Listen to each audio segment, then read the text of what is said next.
تو وہ اہل حدیث تو کہلا سکتا ہے لیکن نبی کی سنت کا مخالف ہے۔ اب اصل اختلاف کیا ہے؟ ہم سنت پر عمل کرتے ہیں، ان بیچاروں کی تلاش ہوتی ہے کہ کوئی حدیث سنت کے مخالف مل جائے، کوئی وقتی واقعہ ہو، عذر کا واقعہ ہو، اس کو ہم اپنائیں، اور پھر یہ نہیں کہتے کہ ہم نے حدیث پر عمل کیا تم نے سنت پر، کہتے کیا ہے؟ ہم نے حدیث پر عمل کیا تم نے ابو حنیفہ کے قول پر عمل کیا، یہی کہتے ہیں نا، حالانکہ یہ بات قطعاً غلط ہے۔ ہم نے سنت پر عمل کیا، انہوں نے تلاش کر کے وہ حدیث تلاش کی جو سنت کے خلاف تھی، امت کے متواتر عمل کے خلاف تھی، اس پر انہوں نے عمل جاری کیا۔ اب اللہ کے پاک پیغمبر نے ہمیں کیا حکم دیا؟ دارقطنی میں اور کفایہ میں خطیب بغدادی نے خود سند سے حدیث نقل کی ہے، حضرت نے فرمایا کہ تمہارے پاس اختلافی حدیثیں آئیں گی۔ کیسی حدیثیں؟ ان میں جو کتاب اللہ کے موافق ہوں، جو کتاب اللہ کے موافق ہوں اور میری سنت کے موافق ہوں، وہ میری طرف سے ہوں گی، اور جو کتاب اللہ یا میری سنت کے خلاف ہو وہ میری طرف سے نہیں ہوگی۔ آپ کی طرف سے نہ ہونے کے دو ہی مطلب ہو سکتے ہیں کہ یا تو کسی نے غلط بنا دی، وہ ہے ہی نہیں، اور اگر تھی تو منسوخ ہے۔ حدیث اور فقہ کی کتابوں کا فرق سمجھیں۔ حدیث کی کتابوں میں ہر زمانے کی حدیث لے آتے ہیں۔ تعلیم الاسلام بہتی زیور آپ نے دیکھا ہوگا، یہ فقہ کی کتاب ہے، اس میں آپ کو ایک ہی بات ملے گی کہ بھئی نماز کی شرائط میں ہے کہ بیت اللہ شریف کی طرف منہ کر کے نماز پڑھو، بس۔ لیکن حدیث کھولیں گے تو دو باتیں ملیں گی کہ حضرت بیت المقدس کی طرف منہ کر کے نماز پڑھتے تھے، حضرت بیت اللہ شریف کی طرف منہ کر کے نماز پڑھتے تھے۔ تو انہوں نے دونوں زمانوں کی بات نقل کر دی نا، لیکن فقہ صرف آپ کے عمل کے لیے ہے، اس لیے انہوں نے وہی بات نقل کی جس پر عمل جاری رہا۔ تعلیم الاسلام میں آپ دیکھیں گے کہ نماز میں بات کرنے سے نماز ٹوٹ جاتی ہے، فقہ کی کتاب ہے نا، اور بخاری شریف میں پڑھیں گے حضرت نماز میں باتیں کرتے تھے، صحابہ باتیں، اور پھر یہ بھی پڑھتے ہیں کہ نہیں کرتے تھے، دونوں باتیں ہیں بھی نا۔ لیکن فقہ کی کتاب میں آپ کو ایک ہی بات ملے گی، جیسے ڈاکٹری کی کتاب میں 40 نسخے ہوں گے بخار کے، لیکن مریض خود اس سے نسخہ نہیں لکھ سکتے، وہ مریض کے لیے لکھی نہیں گئی کہ مریض خود نسخے لکھے، وہ لکھی ڈاکٹر کے لیے گئی۔ اور فقہ کی کتاب کی مثال نسخے کی ہے، ڈاکٹر آپ کی نبض دیکھے گا، آپ کا مزاج پہچانے گا، موسم کا حال دیکھے گا، اور پھر آپ کو نسخہ لے کر آپ کو حکم یہی ہے کہ آپ اس نسخے پر عمل کریں، نہ کہ خود ڈاکٹری کی کتاب سے۔ کوئی کتنا ہی کہے کہ جی اس کتاب کو سارے ڈاکٹر بڑی اچھی کتاب کہتے ہیں، بالکل ٹھیک، سارے کہتے ہیں، لیکن ہے ڈاکٹروں کے لیے ہے۔ ایک غیر مقلد شیخ الحدیث صاحب ایک دن جا رہے تھے، بچے کو انگلی لگائے ہوئے، کہ حضرت کہاں جا رہے ہیں؟ کہ بیمار تھا، میں نے کہا کہ چلو دوائی لے آئے۔ کیا ضرورت ہے، کہاں جا رہے ہیں؟ دھوپ میں۔ جس طرح بخاری کا ترجمہ ملتا ہے، ڈاکٹری کتاب کا ترجمہ ملتا ہے، تو آپ نے کیوں ڈاکٹری کی کتاب خود مطالعہ کر کے بچے کا علاج نہیں کیا؟ دھوپ میں جا رہے ہیں، اسے فیس بھی دیں گے، پتہ نہیں کتنا لمبا علاج ہو جائے گا، تو ڈاکٹری کی کتاب کا ترجمہ دیکھیں، علاج کروائیں۔ کہ جی ہم ترجمہ دیکھ کے خود کیسے علاج کر سکتے ہیں؟ میں نے کہا معلوم ہوتا ہے کہ بچے کی جان پیاری ہے، ایمان پیارا نہیں ہے۔ یہ پتا ہے کہ اگر ہم نے خود ڈاکٹری کی کتاب کوالیفائڈ ڈاکٹر کے قابو میں بھی نہ آئے، اور اس لیے آپ خود ترجمہ نہیں دیکھتے، جہاں جا رہے ہیں اور وہاں آپ کو اس کا ایمان نہیں پیارا، وہاں اس کو کہتے ہیں ترجمہ پڑھ کے عمل کر لو، ترجمہ پڑھ کے عمل کر لو۔ تو یاد رکھو ہمارے لیے جو علماء نے لکھی ہیں وہ فقہ کی کتابیں ہیں، یہ قرآن پاک اللہ کی کتاب ہے نا، اس میں ہمیں فقہاء کے سپرد کیا ہے۔ فلولا نفر من كل فرقة منهم طائفة ليتفقهوا في الدين ولينذروا قومهم اذا رجعوا اليهم لعلهم يحذرون۔ فرمایا کہ سارے نہ چلے جاؤ جہاد پر، کچھ لوگ بیٹھ جاؤ۔ جہاد تو ہنگامی بات ہے، کبھی موقع ہوتا ہے، کبھی ایک دائمی بات ہے جس کی ہر وقت ضرورت ہے، وہ فقہ ہے۔ ہر قوم کا کم از کم ایک آدمی بیٹھ جائے۔ اب میں آپ سے پوچھتا ہوں کہ یہ جو پہلا جن کو خطاب ہو رہا ہے صحابہ کرام، ان کی مادری زبان سرائیگی تھی یا پنجابی؟ عربی؟ عربی والوں کو اللہ تعالیٰ کیا فرما رہے ہیں؟ وہ آیت سن کر ہم سے اچھا ترجمہ نہیں سمجھ لیتے تھے، حدیث سن کر اچھا ترجمہ نہیں سمجھ لیتے تھے، ان کو کہا جا رہا ہے فقیہ بنو۔ معلوم ہوا کہ فقہ ترجمے کا نام نہیں ہے،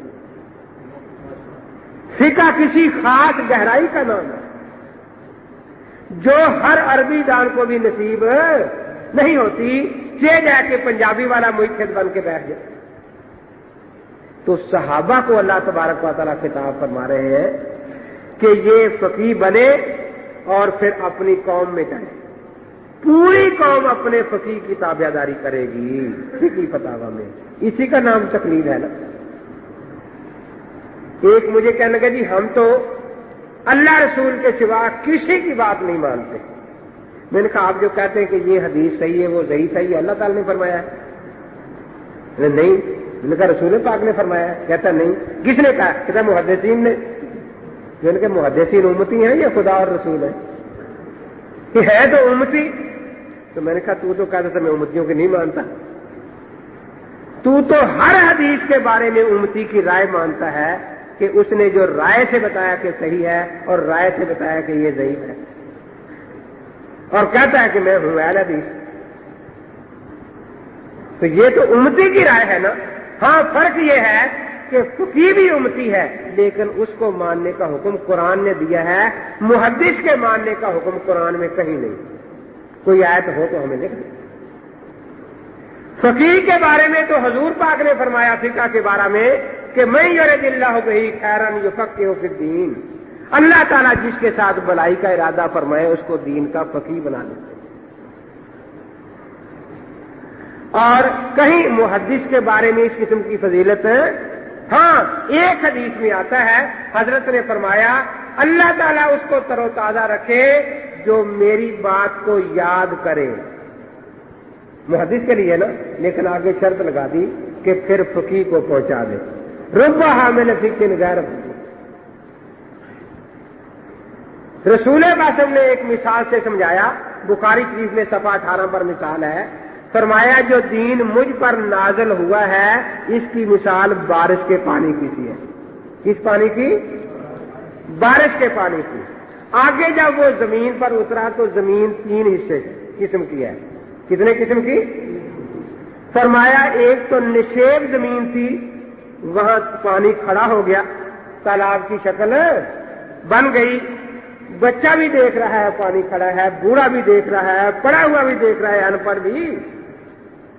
دوسری زمین جس کو نے فرمایا ارض طیبہ، وہاں پانی ہمیشہ کھڑا نظر نہیں آتا، اس نے اپنا سینہ کھول دیا اور پانی جذب کر لیا۔ اب اس پانی کے نتائج سارے اس کھیت میں اوپر آ گئے، کہیں پھل ہے، کہیں پھول ہے، کہیں غلہ ہے، کہیں اناج ہے، کہیں گنا ہے، کہیں کچھ ہے۔ اب کسی وقت کھیت میں پانی نظر نہ بھی آئے، لیکن دنیا کا ہر آدمی یقین کرتا ہے کہ اس کھیت کا ایک ایک پتا اسی پانی کا نتیجہ ہے، اس کا ایک ایک پھل اسی پانی کا نتیجہ ہے، اس کا ایک ایک پھول اسی پانی کا نتیجہ ہے۔ تو یہ تالاب مثال ہے حدیث کی کتابوں کی، اس میں ہر آدمی کو کالا رسول نظر آتا ہے جیسے تالاب میں پانی ہر آدمی کو نظر آتا ہے۔ اور فقہ مثال ہے، کھیت مثال ہے فقہ کی کتابوں کی۔ اب میں آپ سے پوچھتا ہوں، ضروریات زندگی پوری تالاب سے پوری ہوتی ہیں یا کھیت سے؟ چینی کھیت سے، تالاب سے ملتی ہے یا کھیت سے؟ گندم تالاب سے یا کھیت سے؟ وہ تالاب والے خود محتاج ہے کھیت والے کے، وہ گندم لینے کے لیے کھیت والے کے پاس جائیں گے۔ اسی لیے خود محدثین کے حالات میں جو کتابیں ہیں وہ 4 ہی قسم کی آج تک ہمارے سامنے ہیں۔ طبقات حنفیہ، طبقات مالکیہ، طبقات شافعیہ، طبقات حنبلیہ، حنابلہ، طبقات غیر مقلدین، کوئی کتاب آج تک کسی محدث کی لکھی دنیا میں موجود نہیں ہے، کیونکہ ضروریات زندگی پوری کھیت سے پوری ہوتی ہے۔ اب جہاں جو کھیت ہوگا اسی سے فائدہ اٹھایا جائے گا نا۔ یہاں کھیت ہی امام صاحب رحمۃ اللہ علیہ کا ہے، کسی اور ملک میں دوسرا کھیت ہوگا۔ اب دیکھیے، ایک کھیت ہے، کھیت دوسرے آدمی کا کھیت نہیں، وہ گنا اس سے مانگ کر لینے کا جائز ہے یا نہیں؟ جی، اور اگر چوری کر کے لے؟ جی، شافعی نے امام سے رفع دین مانگ کے لی، ہمارے دوست نے چوری کر کے لے لی۔ اب گنا اگرچہ ایک کھیت کا ہے، لیکن مانگنے اور چوری کرنے میں فرق ہے یا نہیں؟ حرام حلال کا فرق ہو جائے گا یا نہیں ہو جائے گا؟ ہو جائے گا یا نہیں؟ تو اب دیکھیے، کھیت کے بغیر گزارا کسی کا بھی نہیں، لیکن اصل بات یہ ہے کچھ لوگ کھیت والے سے مانگ کر لے لیتے ہیں، کچھ دوستوں کا طریقہ ہے کہ گنا اس کھیت سے چوری کیا، آلو اس کھیت سے چوری کر لی، شکرکندی وہاں سے چوری کر لی اور اپنا گزارا کر لیا۔ کسی کے احسان مند بھی نہ ہوئے، لیکن چوری چوری ہی ہوتی ہے، چوری چوری ہی ہوتی ہے۔ تو اس لیے نبی اقدس صلی اللہ علیہ وسلم نے فرمایا کہ زمین تین قسم کی ہے، تو جس طرح کھیت میں بعض اوقات پانی اکثر اوقات بلکہ نظر نہیں آتا، فقہ کی کتاب میں کالا رسول کے الفاظ نظر نہ بھی ہیں، لیکن یہ یقین ہے کہ اس کا ہر مسئلہ اسی کتاب و سنت کے پاک پانی کے نتائج ہیں۔ دو زمینیں ہوں گئی، تیسری زمین فرمایا وہ ٹیلا تھی، بارش برسی اور بہہ گئی، نہ تالاب بنا نہ فصل اگی۔ وہ بیچارے وہی لوگ ہیں جن کی دنیا میں نہ حدیث کی کتاب ہے نہ فقہ کی کتاب، نہ حدیث کی اپنی کتاب ہے نہ فقہ کی کوئی اپنی کتاب ہے بیچارے۔ اب ایسے ٹیلوں پر ہوتا کیا ہے؟ گندم ہوگی؟ نہیں۔ گنے اگیں گے؟ نہیں۔ کیا ہوگا؟ کہیں گو بیٹھی ہوگی، کہیں بجو بیٹھا ہوگا، تو بیچارے حلال نہ کہیں تو کہاں جائے بیچارے، آخر زندگی تو گزارنی ہے نا۔ تو ٹیلے میں ایسی چیزیں ملیں گی اور کیا ملیں گی؟ تو نبی اقدس صلی اللہ تعالی علیہ وسلم نے اس مثال میں یہ بات ہمیں سمجھا دی کہ دین میں فقہ اتنی ہی ضروری ہے جتنا کھیت کے لیے پانی۔ جس طرح کوئی کھیت بغیر پانی کے برابر نہیں ہو سکتا، کوئی آدمی فقہ کے بغیر نماز نہیں پڑھ سکتا، میرا اعلان ہے۔ بے شک کہتا رہے میں فقہ کو نہیں مانتا، ایک مجھے کہنے کا میں تو نہیں مانتا، میں نے کہا جب تو پہلے نیت باندھتا ہے اللہ اکبر آہستہ پڑھتا ہے یا اونچی؟ کہتا ہے آہستہ۔ میں نے کہا یہ حدیث میں نہیں، فقہ کا مسئلہ ہے، حدیث لا دے مجھے۔ میں تو امام السلام علیکم اونچی کہتا ہے، تو پیچھے آہستہ کہتا ہے کہ جی ہاں۔ میں نے کہا یہ حدیث میں نہیں، فقہ میں ہے۔ تو نماز شروع بھی فقہ سے کرتا ہے، ختم بھی فقہ کرتا ہے۔ فقہ کے بغیر تو ایک نماز کی ایک رکعت بھی نہیں پڑھ سکتا۔ یہ الگ بات ہے، جیسے میں نے کہا کہ احسان ماننا نہیں کسی کا۔ تو فقہ کو ماننے کا حکم کتاب و سنت میں ہے یا نہیں؟ میں نے حدیثیں پڑھ رہا ہوں نا، لیکن یہ کہیں آیت ہو کہ فقہ کو نہ ماننا۔ لوگ کہتے ہیں نا فقہ کو نہ مانو، ہم پوچھتے ہیں آپ کو کس نے کہا ہے فقہ کو نہ مانو؟ ہمیں تو اللہ نے کہا کہ فقہ کو مانو، ہم نے مان لیا۔ ہمیں تو اللہ کے رسول نے کہا فقہ کو مانو، ہم نے مان لیا۔ کہ جی فقہ حنفی کا لفظ ہے قرآن میں، فقہ حنفی کا، میں نے کہا حدیث کے ساتھ بخاری کا لفظ ہے کہیں قرآن میں؟ ایک جگہ میں تقریر کر رہا تھا تو ایک وکیل صاحب کھڑے ہو گئے، جی امام صاحب نے خطا کی۔ میں نے کہا میری تو کوئی نہیں کی، آپ کی ہو تو بتا دیں، میری تو کوئی خطا نہیں کی۔ چلے میری بھی نہیں کی۔ میں نے کہا پھر آپ کو کیا پریشانی ہے؟ جی نبی کی بات سمجھنے میں خطا کی تو میں نے کہا پھر اللہ کے نبی پاک سے فیصلہ پوچھ لیں وہ کیا فرماتے ہیں. وہ فرماتے ہیں کہ خطا بھی ہوگی تو اجر ایک اللہ تعالیٰ دے دیں گے. ہم سنی ہیں نسبت نبی کی طرف جو اپنی ہر بات میں معصوم. ہم حنفی ہیں نسبت امام کی طرف جو اپنے ہر مسئلے میں معذور. ہر مسئلے میں معذور، اجر ملتا ہے ہر مسئلے میں. وہ لطیفہ یاد ہے آپ کو، نیند نہ آ جائے کہیں. کہتے ایک بادشاہ تھا، وہ تو تھا سخی، اس کا وزیر بڑا بخیل تھا، کنجوس مکی چوس کیا کہتے ہیں آپ سمجھتے ہیں نا. امام غزالی رحمۃ اللہ علیہ واقعات لکھے ہیں کہ ایک کنجوس دوسرے کنجوس کو ملا. کہنے کا سنا کیا حال ہے؟ کہتا میں فضول خرچ ہو گیا ہوں. کہتا کیسے؟ کہ ایک مہینے میں ایک پیسے کا گھی کھاتا ہوں. کہنے کا وہ کیسے؟ کہ پیسے کا گھی لے کر شیشے میں ڈال لیتا ہوں اور اسے دکھا دکھا کر لقمے کھاتا رہتا ہوں. جب کھانا کھا لیا ڈھکنا کھولا اور تھوڑا سا یہاں مونچھوں کو لگا لیا تاکہ دماغ تک خوشبو. اس طرح ایک مہینہ نکل جاتا ہے. دوسرے نے کہا کہ تیرا دین بھی برباد، دنیا بھی برباد. قرآن میں نہیں پڑھا کہ فضول خرچ شیطان کا بھائی ہوتا ہے؟ دیکھا پھر کیا کروں، آخر دنیا میں رہتا ہوں. دیکھا میں نے آج تک ایک پیسے کا گھی نہیں لیا. کیا تیرا دل نہیں چاہتا؟ کہتا چاہتا ہے. کہ تو کیا کرتا ہے؟ کہتا میں روٹی بغل میں لے لیتا ہوں اور گلیوں میں پھرنا شروع کر دیتا ہوں. جس گھر میں اچھے مسالے بھون رہے ہوں اور باہر خوشبو آ رہی ہو وہاں کھڑا ہو کر روٹی کھاتا رہتا ہوں، خوشبو سونگتا رہتا ہوں. تو وہ بادشاہ اگر 1 روپیہ خیرات کرتا تو وزیر کو 7 دن پیچس لگ جاتے بیچارے کو.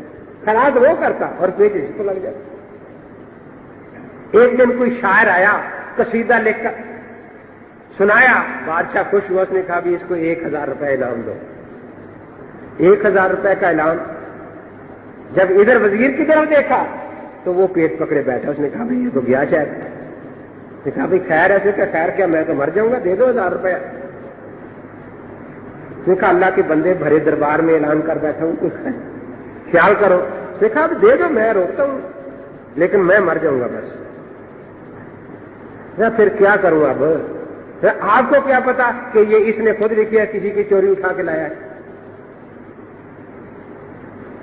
پھر کیسے پتا چلے؟ کہ اسے کہو کہ میرے وزیر کے سوال کا جواب دو تاکہ پتا چلے تو عقل مند ہے یا نہیں. اس نے کہا ہاں بھی 1000 روپے جب ملے گا کہ وزیر پہلے سوال پوچھے گا اس کا جواب دینا. جی ٹھیک ہے. کیا کرتا؟ مجبور تھا. جی ٹھیک ہے وزیر صاحب پوچھے. وزیر نے پوچھا کہ دیکھو بادشاہ کے پورے جسم پر بال ہے، ہتھیلیوں پر بال نہیں، اس کی کیا وجہ ہے؟ کہا جی اللہ نے بادشاہ کو بڑے سخی پیدا کیا ہوا ہے، سخاوت دے دے کے بال جھڑ گئے. اب یہ بھی بادشاہ کی تعریف تھی. اس نے کہا بھی اس کو تو 2000 دے دو. اب وہ یک نشد 200. وزیر نے کہا کہ اچھا تیرے ہتھیلی پر بال کیوں نہیں؟ اس نے کہا کہ ان بادشاہوں کے درباروں میں روز آتے ہیں، یہ سخاوت دیتے ہیں، ہم لیتے ہیں تو سخاوت لے لے کر سارے بال جھڑ گئے. اس نے کہا بھی اس کو 1000 اور. اب وزیر لیٹ گیا بیچارا. لیٹے لیٹے کہتا آخری سوال پوچھنا ہے. کیا؟ کہ میری ہتھیلی پر بال کیوں نہیں؟ کہ بادشاہ سخاوت کرتا ہم لیتے ہیں، تو حسد سے سیلیاں ملتا ہے، سارے جل گئے ہیں. یہی حال ہمارے دوستوں کا ہے. اللہ اجر دے رہا ہے، مجھد کو مجھد لے رہا ہے، اور ہمارے دوست سیلیاں مر رہے ہیں. تو بھی اللہ تعالیٰ دینے والے، امام ابو حنیفہ رحمۃ اللہ علیہ اجر لینے والے، وہ دے رہا ہے وہ لے رہے ہیں. یہ کام کا درمیان میں کھیلیاں مر رہے ہیں کہ کیوں دے رہے ہیں.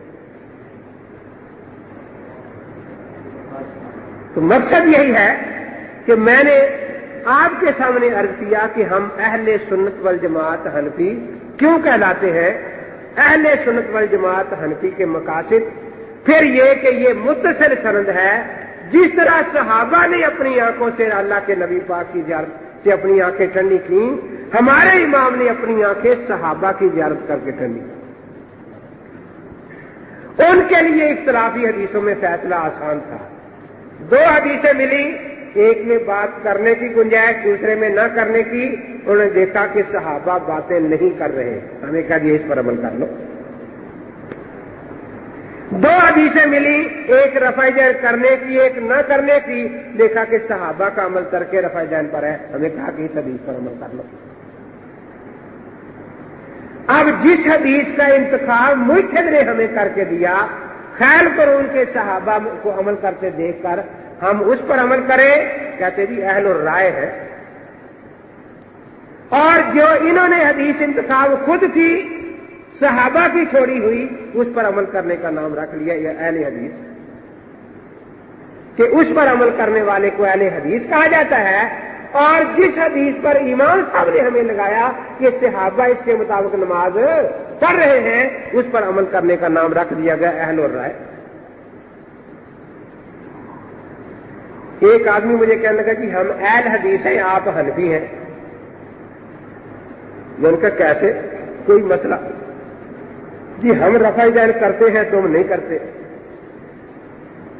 میں نے کہا رفع دین کرنے کی اور نہ کرنے دونوں حدیثیں ہیں یا نہیں؟ وہ صحیح نہیں ہے نا۔ میں نے کہا ہے تو صحیح نا، یہ تو فیصلہ بعد میں ہوگا۔ اب یہ جو بات تو نے کہی ہے کہ یہ صحیح ہے یہ صحیح نہیں، یہ خدا کی بات ہے یا خدا کے رسول کی بات ہے یا تیری ہے؟ اگر میں تیری یہ بات نہ مانوں تو مجھے خدا کا منکر کہے گا یا نبی کا منکر کہے گا یا اپنی بات کا نہ ماننے والا کہے گا؟ خاموش۔ دیکھا بھی جواب تو دو نا۔ میرے اٹھ کر جانے کے بعد تو یہی کہے گا کہ اس نے نبی کی بات نہیں مانی، حالانکہ میں نے صرف تیری بات کا انکار کیا۔ بہاولپور پر اسلامی مشن میں بیٹھا تھا، دو آدمی ایک نوجوان کو لے کر آئے کہ مولوی صاحب بڑا اچھا کام کرتا تھا، چلہ بھی اس نے لگایا ہے، اور 10-12 اپنے نوجوان ساتھیوں محلے کو لے کر یہ تبلیغ پر جاتا تھا، اور اب 3 مہینے سے یہ غیر مقلد ہو گیا ہے۔ یہ کہتا ہے تمہاری نماز ہی غلط ہے، نہ کہیں جاتا ہے نہ آتا ہے، رات دن لڑائی کرتا رہتا ہے۔ اس کو آپ سمجھائے۔ میں نے کہا اچھا میں سبق پڑھا رہا ہوں، تھوڑی دیر بعد فارغ ہوتے ہیں، بیٹھ کے 8 گھنٹے بعد میں فارغ ہوا۔ میں نے پوچھا ہاں بھائی کیا بات ہے؟ دیکھو بات کا انداز کیا سکھایا جاتا ہے۔ جی آپ صرف ایک حدیث سنا دیں کہ رسول پاک صلی اللہ علیہ وسلم نے زندگی میں صرف ایک نماز بھی بغیر رفع دین کے پڑھی ہو، ایک 3 مرتبہ۔ میں نے کہا میں تو شاید 20 حدیثیں دکھاؤں گا لیکن تو ماننے کا نہیں۔ تو صحیح دکھانا نا، صحیح۔ میں نے کہا صحیح کون کہے گا؟ میں کہوں گا صحیح، تو کہے گا صحیح نہیں، فیصلہ کون کرے گا؟ پہلے تجھے حق دوں گا کہ تو اللہ تعالیٰ سے کہلوا دے کہ یہ صحیح نہیں اور یہ صحیح ہے، یا رسول پاک سے کہلوا دے کہ یہ صحیح ہے اور یہ صحیح نہیں ہے۔ اگر اللہ اور رسول کا فیصلہ نہ ملے تو پھر میں تو اپنے مجتہد کا فیصلہ بتا دوں گا نا کہ وہ اس حدیث کے مطابق عمل کرتے ہیں، اس کے مقابلے میں تیری بات میں نہیں مانوں گا۔ ہاں میرے مجتہد کے مقابلے میں اللہ کی بات سنا دے میں مان لوں گا، اللہ کے رسول کی بات سنا دے میں مان لوں گا۔ اور مجتہد کو بھی میں نے اپنی مرضی سے نہیں مانا۔ حدیث بعد میں آتا ہے کہ جب کتاب و سنت میں مسئلہ نہ ملے تو پھر مجتہد کو گنجائش اجتہاد کرنے کی ہے۔ بس آپ نہیں سمجھانا چاہتے نا؟ میں نے کہا میں سمجھانا تو چاہتا ہوں لیکن میں چاہتا ہوں کہ تھوڑے وقت میں بات میں سمجھا دوں، آپ مانیں یا نہ مانیں، کہ پھر کیا طریقہ ہوگا۔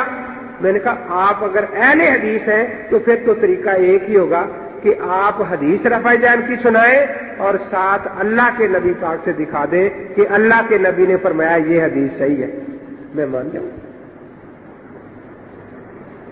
اور اگر آپ اہل حدیث نہیں ہیں تو پھر آپ کوئی صحیح حدیث قیاس سے بتائیں۔